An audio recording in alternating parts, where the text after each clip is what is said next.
I've been quietly observing this site for some time, but now I'll share my story, even though it's quite lengthy and still unfolding due to an ongoing custody battle for my friend's daughter.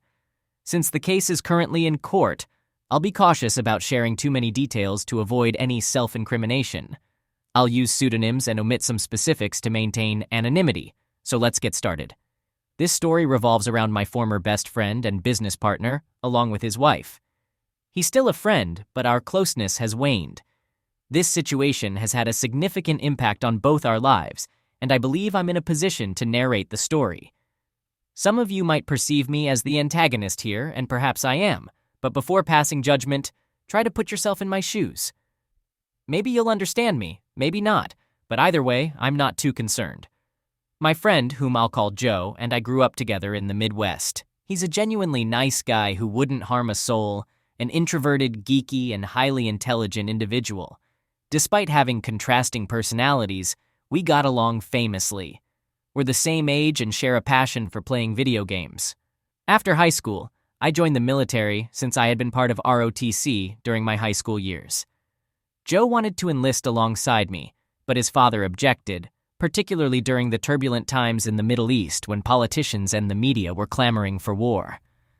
Joe's father was firmly against the Middle East conflicts, and while I'm not saying he was wrong, I witnessed many of my friends tragically lose their lives in those wars. Joe could have been one of them. Unfortunately, things didn't turn out well for Joe, as he's currently serving a 20-plus year sentence in prison. It seems his destiny led him down this path due to a woman-related situation. I couldn't help but ponder how I might have influenced the course of events. Perhaps I could have intervened earlier to prevent his relationship with his future wife from progressing when he first mentioned it over the phone while I was nearing the end of my military service. I wondered if I was just as responsible as he was, as I had been hesitant to reveal the truth to him. I still hold secrets that I haven't disclosed to Joe, fearing it would break his heart. After 8 years of dedicated military service, I received an honorable discharge, with the majority of my time spent in the Middle East. A few days after my return, I reached out to Joe, inviting him for a drink at the bar. Joe has become quite busy lately, having declined my invitation once before. It's been increasingly challenging to get him to take a break from work. While I was in the military, we occasionally caught up during my leaves and visits home, but we've been drifting apart. Joe now runs his own specialized manufacturing company, which appears to have paid off handsomely for him. He graduated from college with a degree in bioengineering and has transformed his business into a 7-figure enterprise in less than 4 years since my military exit. On the contrary, I spent 8 years in the military and now find myself unemployed, lacking marketable skills for a high-paying job. It feels like I'm starting anew. Joe's impressive success doesn't surprise me. He's always been the intelligent one with all the answers. The primary purpose of our meeting was to persuade him to hire me for his rapidly growing business. We had discussed this possibility extensively when he first launched the business, while I was still in the military. I believed I could assist with customer relations and sourcing parts from overseas. At that time, he frequently traveled to Asian countries to find vendors for fabricating components used in the products designed by his team, and I thought I could be of assistance in various aspects. We had extensively discussed the idea before, about me joining him once I completed my service. So, on that day, I arrived early at the bar with hopes of meeting him, considering he had canceled on me previously. As I pulled into the parking lot, I noticed his car right behind mine. Back then, his business was already flourishing, and he was driving his dream sports car, which I won't specify to maintain anonymity. I was thrilled to see him, as it had been 2 years since our last meeting. He had put on about 40 pounds since I last saw him. We exchanged pleasantries as we entered the bar. Joe isn't the type to frequent bars or indulge in drinking. Meeting at a bar had become a habit I'd adopted over the years. During our conversation at the bar, I attempted to broach the employment topic we had discussed years earlier, but he skillfully avoided it. He seemed more interested in discussing his Chinese wife, whom he had met in China and brought to the United States on a spousal visa. We had talked about her on the phone about a year ago when he first brought her to the States. He mentioned that he had met her 2 years ago while traveling in China to source suppliers for a component he designed for his latest product. Coincidentally, She had served as his translator and liaison, leading to her swift hiring. She had worked from China for about a year before relocating to the U.S. Currently, she oversees parts sourcing and manages international and local supply chain distribution for his company. Joe mentioned that they now jointly own the business, splitting it 50-50. After bringing her over with a spousal visa a year ago, they had a courthouse wedding in China. However, now that she's in the U.S., she desired a traditional white wedding, which had always been her childhood dream. Joe leans more towards the geeky side and tends to be socially awkward. He tends to become deeply infatuated with any girl who shows him attention, which I often caution him about because it rarely ends well. So, being myself, I tried to advise him regarding this relationship as well. I thought she had gained too much control over his business in a remarkably short period of time. He even mentioned that they hadn't been physically intimate because she wanted a white wedding first and she wanted it to be special, so it should take place after their wedding night. To me, this seemed utterly absurd and raised a significant red flag. Despite knowing her for 2 years, bringing her to the United States, granting her control over crucial aspects of his business, living with her for almost a year, and being legally married to her, they still hadn't love? I may not be an expert in Chinese culture, but it strikes me as uncommon these days for a woman to remain celibate after a man has done so much for her. I inquired why they hadn't had their white wedding yet, and he explained that her parents were facing visa issues, but they were close to resolving them because she wanted her parents to be present. I was skeptical of this explanation and voiced my doubts, stating that if I were in his shoes, she would have given up her celibacy by now. He didn't appreciate my comment and became defensive. Expressing my confusion about what made her so special, he listed her qualities. She's a great business partner, very intelligent, beautiful, and hardworking. I cautioned him about granting her control over his business, noting that many Asian girls possess these qualities, so she wasn't necessarily unique. I found it unusual that they hadn't consummated their marriage after being together for such a long time. I could tell Joe was growing irritated with my questioning and my attempt to challenge his wife's motives, so I decided to refocus on the reason for our meeting. When I circled back to the job opportunity he had promised me, I sensed that my previous questions had already annoyed him. His mood shifted, and he seemed unwilling to discuss the promised opportunity. It felt like the Joe I once knew had changed, possibly due to his newfound wealth, and he might have believed I shouldn't voice my opinions. At the end of our meeting, he tentatively promised to let me know after re-evaluating his available positions. After that meeting, I couldn't help but feel that the friend I once knew was no longer there. All that remained was a business-minded geek deeply in love with a woman he barely knew, being strung along. It was at that moment I made a promise to myself. If he offered me a job in his company, I would always tell him what he wanted to hear, essentially becoming a yes man. I had to prioritize looking out for myself. About 3 days later, he called and invited me to his home that evening. I prepared myself as if I were going to a job interview. Meeting someone I used to be best friends with had never made me so tense, but I wanted that job. I didn't want to overstep or say anything that might displease him.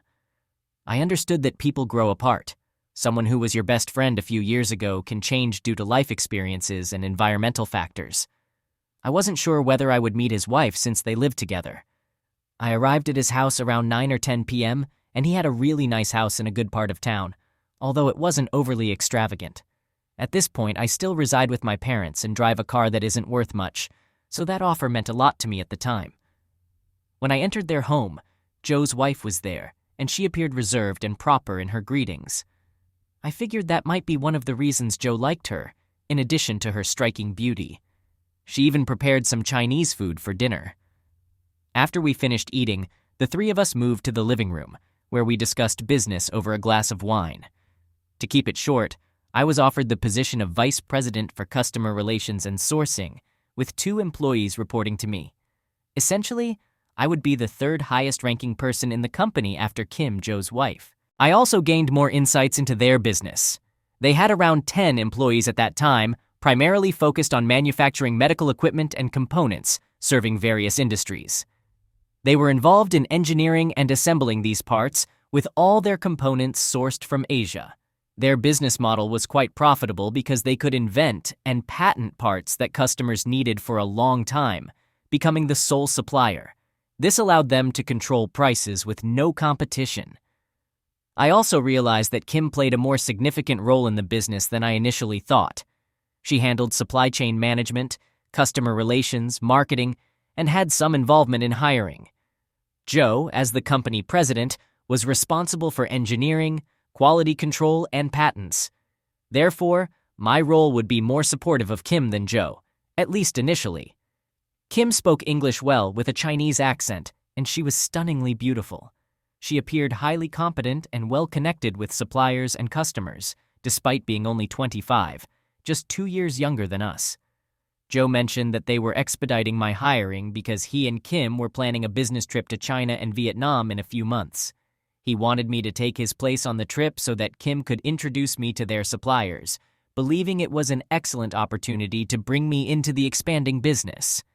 Kim made this trip roughly every 2 months, so it would be beneficial for me to assist and learn that aspect of the business. During our meeting, we enjoyed some wine, and both Joe and Kim seemed to loosen up a bit. In hindsight, I could see that Kim was putting on a bit of a facade in front of Joe, but occasionally her more outgoing personality would shine through. I didn't think much of it at the time, and even if I had, I wouldn't have brought it up, knowing how sensitive Joe was to any criticism about his wife. Approximately 1 week later, I began my on-the-job training, secured my own office, and started learning the ropes. 2 weeks after that, there was a manufacturing expo happening in Vegas, where numerous clients from the medical industry were expected to attend. It presented a fantastic opportunity to showcase our products and our company's capabilities. Joe, Kim, another male colleague, and I were scheduled to attend the 3-day expo, and we had rented a small booth for the event. I was fortunate to be invited on this trip, as it would allow me to gain further insight into the business, especially since I'd be responsible for promoting our products to customers and expo attendees. The expo was scheduled from Wednesday to Friday, and our plan was to fly in on Tuesday, with our return flight contingent on the outcome of the meetings and any potential exploration of the city. We arrived in Vegas on a Wednesday evening, and all 4 of us stayed in the same hotel. Initially, I thought I wouldn't have a chance to explore the city due to my focus on marketing and product materials. However, I had some questions, so I decided to visit Joe and Kim's suite to seek their input. When I entered their hotel room, Joe informed me that Kim had gone downstairs for a brief break. Joe appeared to be reviewing some designs, but he couldn't provide clear answers to some of my questions, as they pertained more to Kim's area of the business. After my meeting with Joe, I left his room and contemplated checking on Kim. Joe was not the type to hang out at the bar just for drinks. He wasn't much of a drinker. So I assumed there must have been a specific reason for his absence, perhaps related to business or meeting friends. As I headed downstairs to see if Kim was at the casino, I spotted her engaged in conversation with a man at the bar. Upon noticing me, she waved me over to join them. When I approached, I was taken aback that they started asking for my opinion on a particular horse racing competition being broadcast on TV. I had no knowledge of horse racing, but I had a suspicion that they were trying to divert my attention because she had been caught in an awkward situation. Initially, I didn't think there was anything amiss with her talking to someone at the bar. She might have been networking for the business, which was, after all, the purpose of our trip to Vegas. However, her demeanor and reactions gave me a distinct vibe, as if she were trying to conceal something. They were sharing a drink and seemed to be engaging in some light flirting before they were discovered. She attempted to downplay the situation by suggesting they wanted my opinion on horse racing. However, a clear indicator was the man's swift departure, wearing a disappointed expression. I then began discussing the questions I needed clarification on with Kim. By that point, she had already consumed a couple of drinks before my arrival, making her more open than usual. Given my social nature, I engaged in a conversation that flowed well, during which we delved into her relationship with Joe. Surprisingly, she had few positive things to say about him. She expressed dissatisfaction with his work-centric focus, his tendency to pass judgment on everything, and his rigid ideas about how people should behave. I refrained from offering any input on her relationship with Joe, simply going along with the conversation. I had learned not to get involved in their issues before. It was during this conversation that I gained additional insights into her background. She was born in China, the only child of her parents. Her upbringing was in a traditional Chinese household with strict parents, but she had a wealthy uncle, her father's younger brother, who provided her with a good education. She had also visited the United States several times on vacation, graduated from college early, and worked as a liaison between Chinese and foreign businesses, which is how she had initially met Joe. Our conversation continued for at least an hour as we got to know each other better. The bar had only a few patrons, with most of them at the casino, and everyone was preoccupied with their own business. We were getting along remarkably well that night, and I couldn't help but feel a certain chemistry developing between us.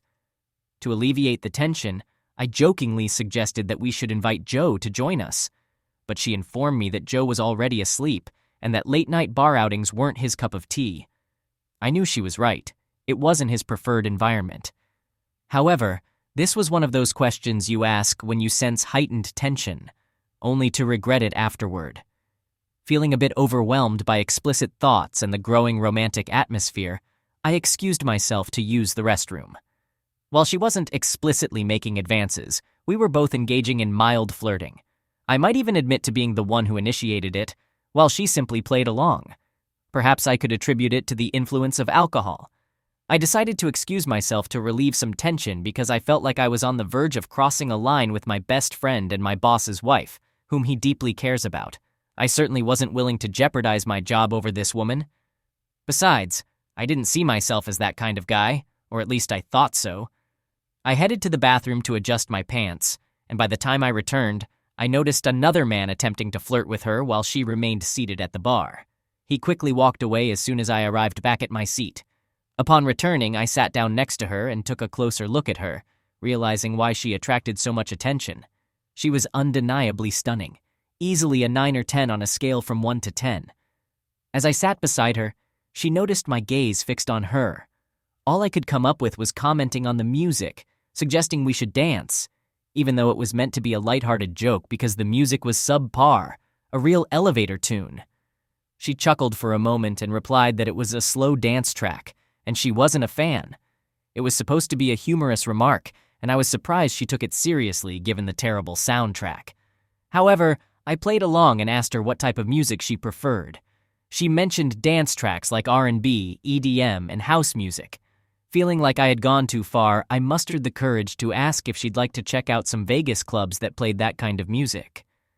To my astonishment, she was familiar with the clubs she wanted to visit, as if she had been there before. Curious, I inquired how she knew about them, and she explained that she had visited Vegas with a friend for her friend's birthday and had experienced some of the city's club scenes. Additionally, she had been to Vegas on business numerous times. It almost felt like she was boasting.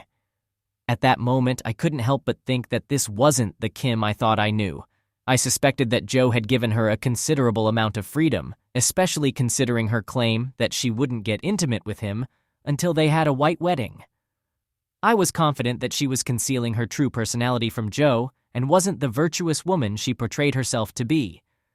What I witnessed that night was a manipulative, intelligent, and attractive woman who enjoyed flirting and garnering attention from men, especially when they weren't her husband. I couldn't help but feel that Joe was in a precarious situation with her, as she appeared highly ambitious and dissatisfied with her current position. It seemed like she was trying to carve out her own empire, with Joe merely serving as a means to that end. I followed her lead, and we headed to a Vegas club playing EDM and house music. The line to get in was quite long, so we patiently waited, using the time to flirt with each other. We were both a bit tipsy, lost in our own little world. Once inside the club, our hands were all over each other, and we hit the dance floor, grinding against each other as if we were dancing intimately, even though we were fully clothed. At one point, I got carried away and had 2 of my fingers inside her as we danced. She stopped me and suggested we head back before Joe started looking for her. Glancing at the clock, I realized it was already around 1 a.m., and she was right. I needed to be up early to open our booth, so I needed some sleep for the long day ahead. We left the club and joined the taxi queue. To skip the line, I slipped the guy in charge a $20 bill, and we got into the cab. During the short drive back to the hotel, with Kim and me in the back seat, we started making out, and before I knew it, she unzipped and was making BJ while on the back of the taxi. She didn't seem to mind that the driver was watching us through the rearview mirror. We were just a few blocks from our hotel when the cab driver jokingly told us to stop and suggested we get a room. Kim halted after that, and the cab dropped us off at the hotel. Once inside the elevator, we realized we were staying on the same floor. I thought we might continue where we left off in my room, but she simply wished me goodnight and went to the room she shared with her husband. That night, I stayed up late thinking about what could have happened. The following morning, I was awakened by a knock on my door. It was the other employee who had come with us, and we were supposed to be packing and setting up our booth early before the expo attendees arrived. Our plan was to be there before 7 a.m., but it was already a few minutes past 7 a.m., so I quickly got ready, brushed my teeth, and went downstairs.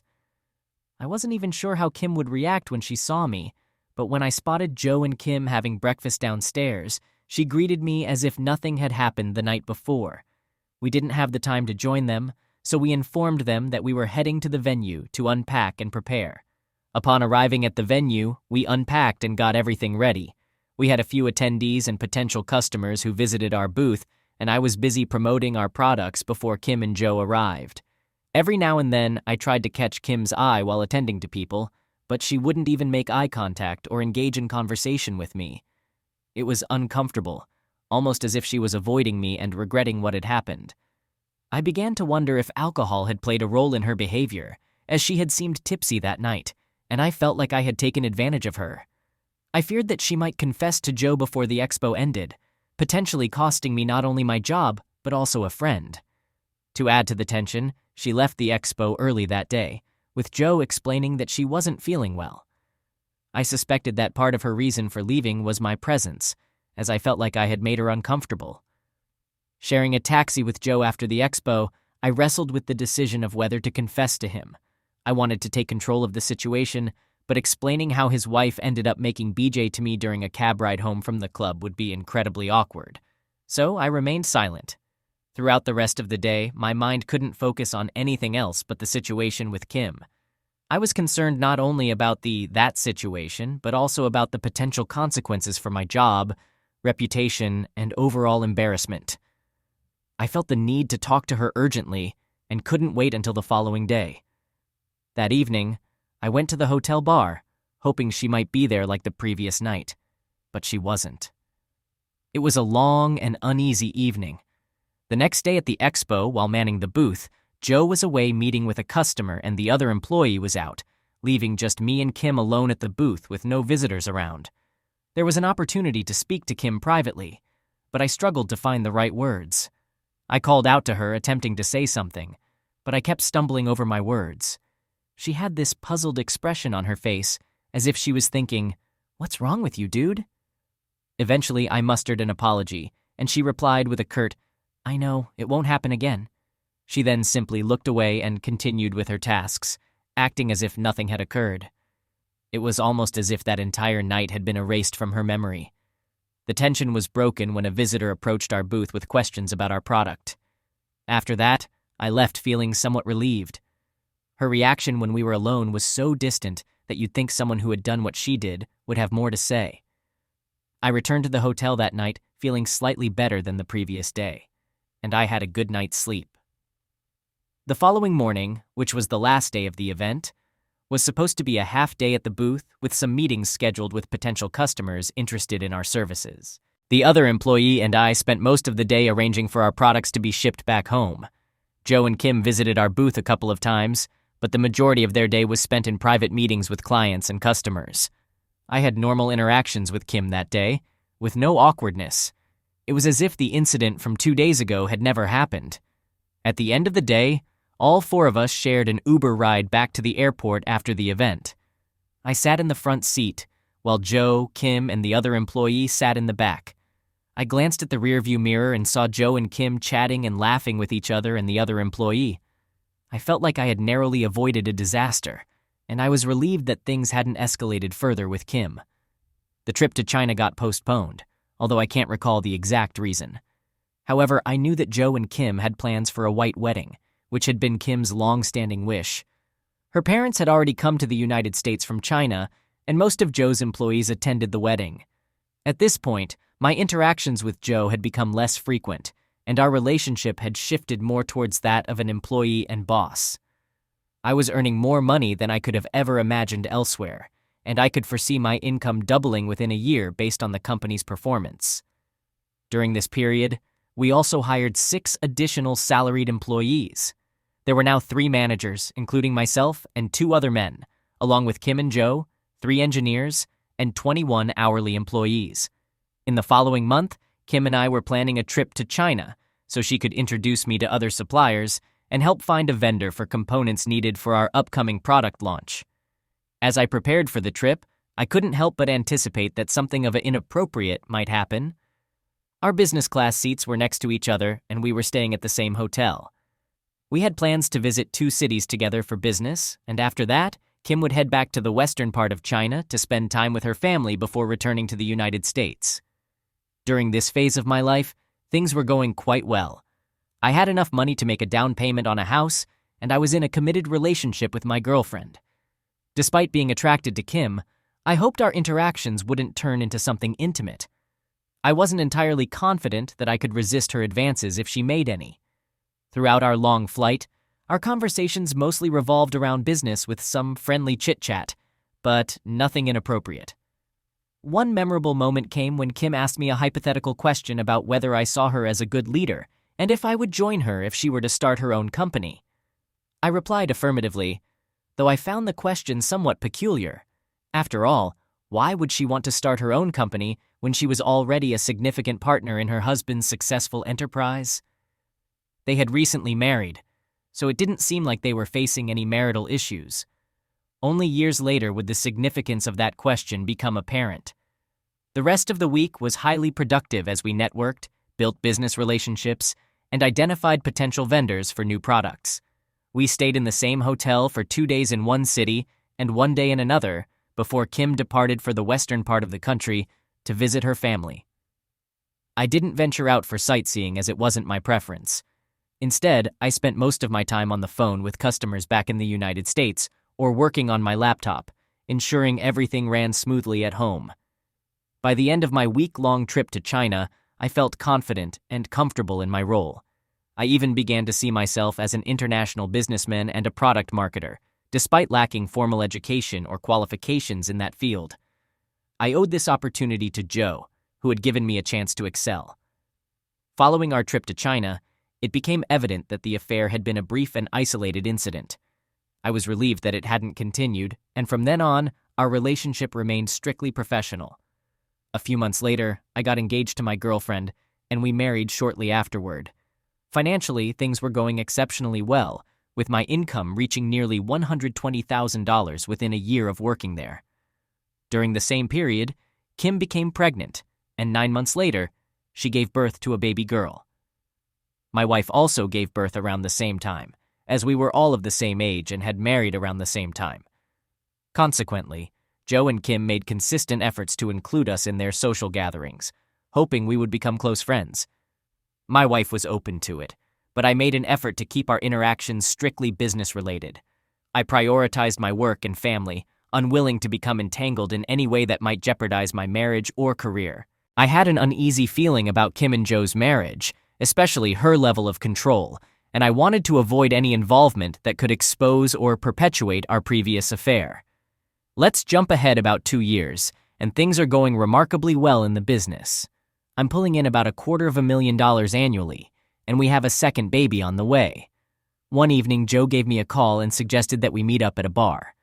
I found it a bit odd because we hadn't spent time together in a while, and Joe wasn't the type to hang out at bars for no good reason. He rarely drinks, so naturally, I felt a bit anxious about the situation. The nagging thought in the back of my mind was that perhaps the consequences of my affair with his wife from 2 years ago were catching up to me. As I headed to the bar, my mind raced with worries about potential job loss or some other dire outcome. Although I knew Joe well enough to understand that if he discovered the affair, he would likely fire me over the phone, making this bar meeting seem unusual.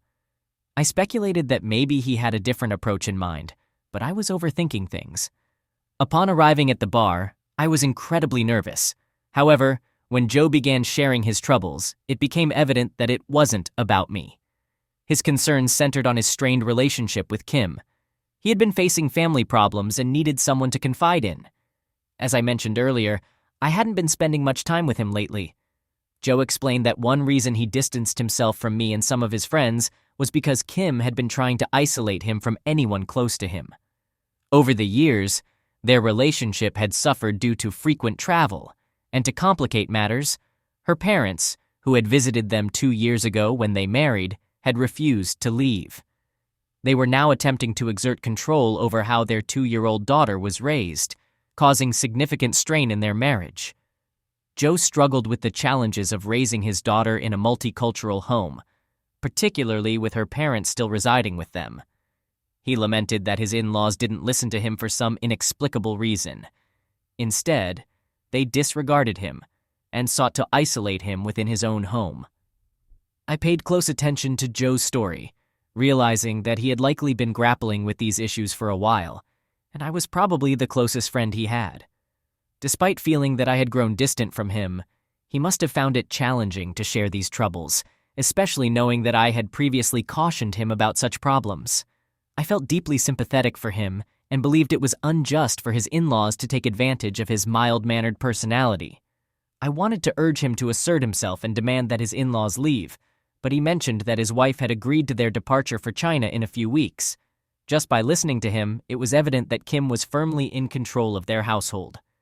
Joe was treading carefully in his own home, which perhaps emboldened his in-laws to dictate how he should raise his own daughter. I refrained from offering unsolicited advice about asserting his authority as the head of the household since it didn't align with his personality.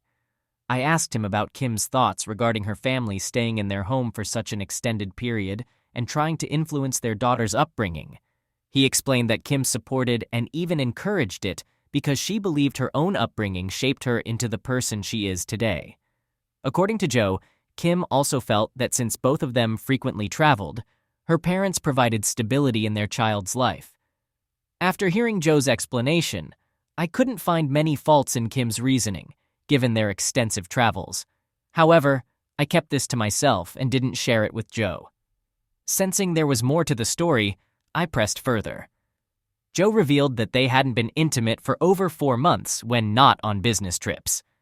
Kim would use various excuses to avoid physical closeness, citing work burdens or their daughter needing attention. Joe had even suggested that she become a stay-at-home mom, but he acknowledged that Kim's ambitions didn't align with that idea. He expressed frustration that she refused to have more children, desiring a simpler family life. Joe added that Kim sought increasing control over his business, despite their financial stability. I inquired if he had considered divorce, which could provide shared custody and allow him to spend more quality time with their daughter without external interference, all while protecting his finances. Joe admitted he hadn't thought about divorce or consulted a lawyer, mentioning that he intended to discuss marriage counseling with Kim. While I didn't discourage him from seeking counseling, I advised having a backup plan. I also cautioned him to stay vigilant regarding her activities, suggesting monitoring her phone, tracking her movements, and possibly installing a GPS in her car. Joe reacted with disbelief, giving me a look as if I had suggested something outrageous. He angrily dismissed my suggestions, asserting that Kim's trips were mostly international, and she was not the type to have an affair. In that moment, I realized it was best to keep my thoughts to myself to avoid incriminating myself. So I silently listened to Joe's stories without offering any concrete opinions, merely echoing what he wanted to hear. My assessment at that point led me to suspect that Kim might be having an affair or contemplating divorce. This intelligent man appeared unaware of the impending threat, making him the most oblivious smart person I had ever encountered, seemingly blind to the impending upheaval in his life. I was relieved that we had that meeting because it allowed me to prepare for what might happen. I wasn't sure about the impact of their impending divorce, but it would be unwise not to plan an exit strategy. I knew I wouldn't easily replicate my current income elsewhere, so my only option might be to emulate his business model and start my own venture, leveraging the knowledge and experience I've gained, particularly in sourcing. I had already suspected that Kim had intentions of taking control of the business, based on some things she had said to me previously. Furthermore, she had taken over the hiring process, favoring individuals who were loyal to her, mainly of Chinese descent. While I had harbored these suspicions earlier, they didn't quite add up at the time. She had even extended her control to the employees under my supervision, given that she had hired them. I felt powerless to make decisions without them reporting everything to her. Trust in the workplace eroded, and I attempted to regain authority over my team, but she resisted and I had to back down to avoid being fired. Following my conversation with Joe at the bar, I observed that his motivation was dwindling and he was becoming less diligent in his responsibilities. Fortunately, our business had a solid model that could sustain itself without actively seeking new customers, as our existing customer base was sufficient for profitability. However, it meant there would be no further product development or growth. A few days later, I noticed Kim's reduced presence at work, along with her unresponsiveness, even when I reached out via WhatsApp. A day or two later, some of our overseas suppliers began responding less promptly. It became apparent that we had lost some customers and something significant was happening behind the scenes. After 5 consecutive days of Kim's absence, Joe called me and 3 other managers into his office to explain the situation. He revealed that he had a falling out with his wife, who was actively trying to undermine the business. Some suppliers and customers were loyal to her, and she was attempting to establish her own business while tarnishing our reputation. Joe anticipated a substantial fallout and warned us to brace ourselves, as we might have to lay off half of our employees. He instructed me to travel to China and Vietnam the following week to secure alternative suppliers. If necessary, he would handle the customer relationships. After conveying this grim news, and as 2 of the managers left the room, Joe and I had a private conversation, during which he acknowledged that I had been right all along. He mentioned that the business would have suffered much more if he hadn't caught her before she could execute her plans. Following our meeting at the bar, he couldn't shake the suspicion of infidelity. Consequently, he decided to install a monitoring device on her phone. To his dismay, he discovered that she had been in romantic relationships with multiple men on WeChat. One of them had proposed, and she had accepted. They intended to move in together and start a business similar to ours. She planned to marry him and bring him to the United States, taking advantage of her citizenship obtained through Joe. This man, older and more connected in China, had known her much longer than Joe had, possibly even before they met. Text messages Joe recovered revealed her intention to divorce him and take control of the company, although the exact plan remained unclear. Her plan was to divorce Joe in approximately 5 months, but she was exposed prematurely due to Joe's discovery and confrontation. Consequently, she abruptly stopped coming to work. Most of her trips, initially believed to be solely business-related, turned out to include romantic getaways. Joe informed me that before uncovering her affair, she had promised to attend marriage counseling and encouraged him to seek individual counseling, all while secretly planning her divorce to buy time. He shared that he had been feeling deeply depressed and had contemplated ending his life in recent days. At one point, he broke down in tears, and I comforted him. It was evident that he had been holding these emotions in for a while. I inquired about his daughter's whereabouts and whether the in-laws were still at his place. He informed me that the in-laws had left, and he had hired a babysitter for his daughter. His wife had gone missing since he confronted her. Despite his numerous attempts to contact her, she remained unresponsive. Joe also mentioned that she had been busy contacting his suppliers and customers, urging them to sever ties with his business. She had been sharing incriminating documents to undermine him. However, some loyal customers alerted him to her actions, while certain suppliers were solely motivated by financial gain, maintaining their business relationships provided they continued to receive payment. As a result, her plan did not unfold as she had hoped. By this time, I suspected that Kim had left her husband and daughter to join her boyfriend or fiancé in China. She had begun contacting her husband's customers and suppliers, attempting to steal some of his business. While she had managed to sabotage a few suppliers in China and Vietnam with limited success, it was only a matter of time before we faced shortages in critical components and received complaints about delayed deliveries. Having traveled to China and Vietnam multiple times, I had established a network in this part of the world and knew my way around. I had also attempted to source suppliers in South America, albeit with little success. Before booking our one-way trip to China, we only had about a month's worth of supply for some crucial parts that she had successfully sabotaged. Consequently, our priorities were clear. We opted for a one-way trip because we couldn't predict when we would return unless we found alternative suppliers for these critical components. I didn't dwell on why Kim would want to destroy a business she had helped build, because I had long suspected her intent to undermine Joe and take control of the business. Unfortunately, Joe had been oblivious to her intentions until it was too late, leaving us scrambling. Back then, I was still perplexed by her actions. I believed it would have made more sense for her to take over the business rather than attempting to start anew with someone else, even if he was more successful. I wondered if she had pulled the trigger by mistake, thinking that her plan was poorly thought out and bound to fail.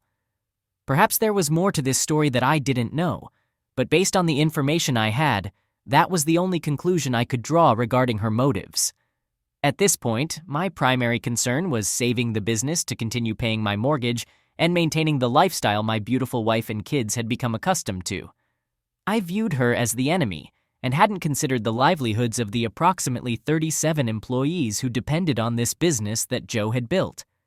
We spent approximately 2 weeks traveling in East Asia, visiting 3 countries.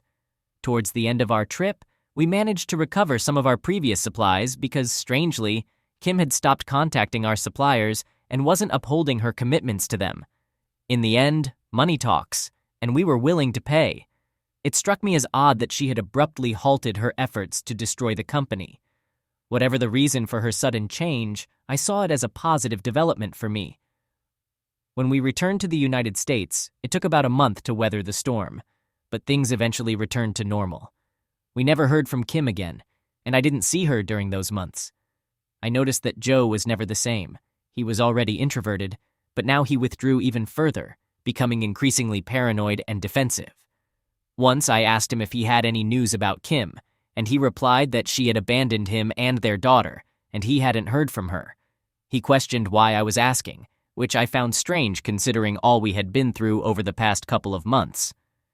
A few weeks later, an employee informed me that a missing persons case had been filed for Kim, and her family claimed they didn't know her whereabouts, as she hadn't contacted them in weeks. I immediately called Joe, and he confirmed it was true. He mentioned that the police had questioned him and suspected foul play. There was no evidence that she had returned to China, and since Joe was the last person to have seen her, he became the prime suspect. Joe also told me that he hadn't informed the police about his wife's affair, fearing they might use it as a motive to arrest him. He urged me not to disclose the affair to the police. At that point, I didn't suspect Joe's involvement, nor did I want to entertain the thought. Even if he were involved, I was willing to cover for him, as Kim's absence was better for my livelihood. 3 months after her reported disappearance, I noticed a significant change in Joe. He became more outgoing, reaching out to me more frequently, and expressing a desire to hang out. Our business was starting to recover, and I had traveled to East Asia a couple of times. I encouraged Joe to join me in social activities, introducing him to my family and taking him out to bars and outings with my military buddies, hoping he might meet someone new. During our outings, I avoided bringing up the topic of Kim. She was now a thing of the past.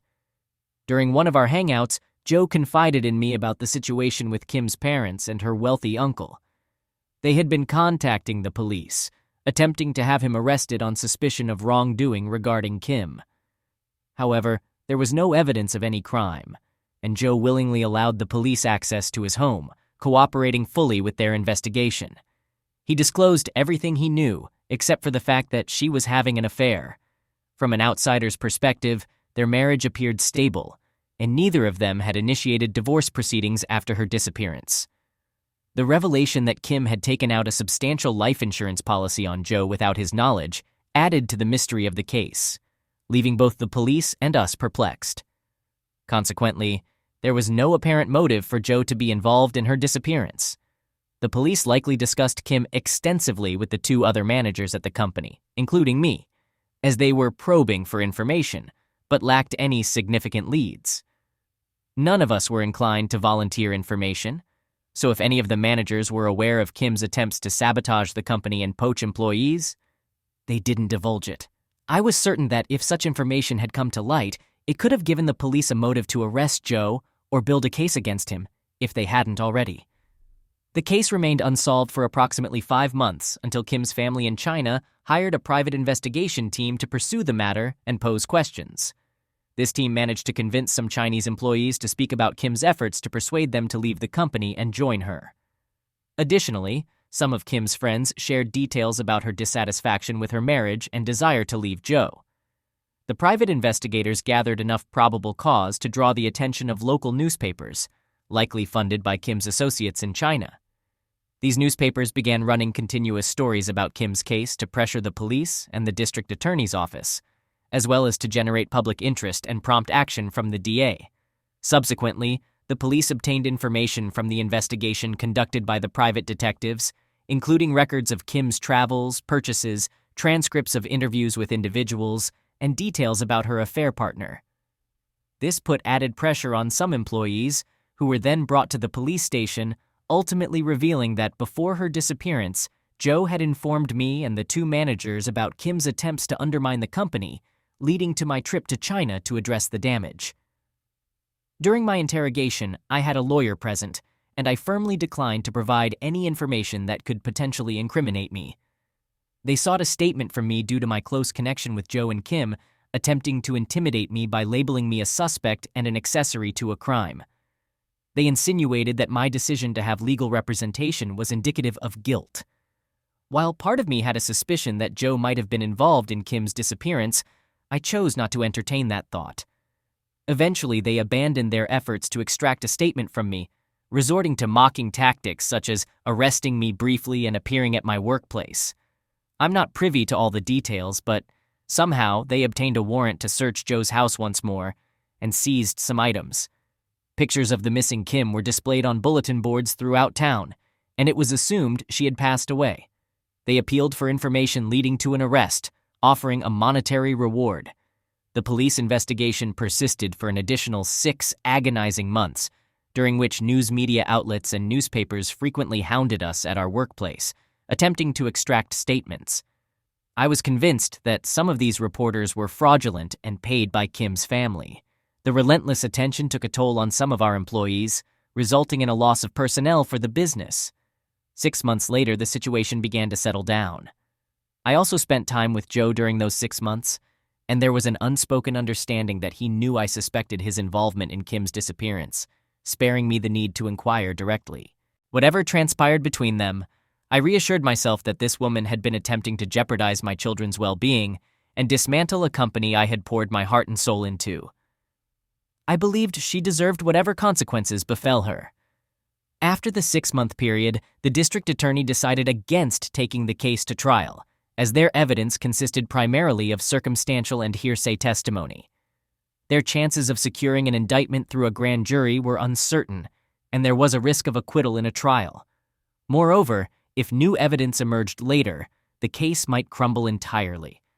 Consequently, they opted to wait for additional evidence, leading to the case being relegated to the cold case section for the time being. It was placed on the back burner. The company started to recover, and it appeared that we had successfully navigated through the challenging period. Approximately a year later, while I was at the airport about to board an international flight, my wife called and urged me to turn on the local news. I reminded her of my airport location and the limited TV options, but she insisted on sharing the news herself. She mentioned that 2 weeks prior, human remains had been discovered scattered in an area, likely disturbed by animals. Among the findings was a skull, which dental records confirmed to be Kim's.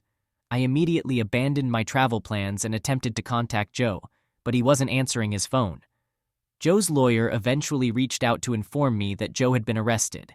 His bail was set at $300,000, and we promptly secured his release once the judge permitted it. In short, I had a chance to speak with Joe, and he disclosed that it was an accident. According to him, Kim had informed him of her intention to leave him and take their daughter to China. He resisted, resulting in a physical confrontation during which she hit her head against the wall and collapsed. Although she regained consciousness and was lying on the couch, she continued to express her plans. Joe helped her onto the couch and provided a blanket as she refused to go to the bedroom. He considered taking her to the hospital but feared involving the police, believing that she would recover by morning. The following day, he returned to the living room and discovered that she had passed away, noticing blood oozing from the back of her head. His account aligned with the coroner's report, which indicated a minor fracture at the back of her skull. Blunt force trauma. The coroner couldn't definitively determine whether the force had caused her death, but she may have bled out. After a trial, Joe was convicted of second-degree manslaughter, with the jury recommending a prison sentence of over 20 years. As of my writing, he has served 3 months of his sentence, and we are in the process of appealing his case. Joe has transferred most of his business to me, and I have committed to supporting him financially. Additionally, I'm currently engaged in a custody battle with Kim's parents as we seek to adopt their 5-year-old daughter, which aligns with Joe's wishes and the close relationship she has developed with my own children. I believe our home would provide a loving environment for her.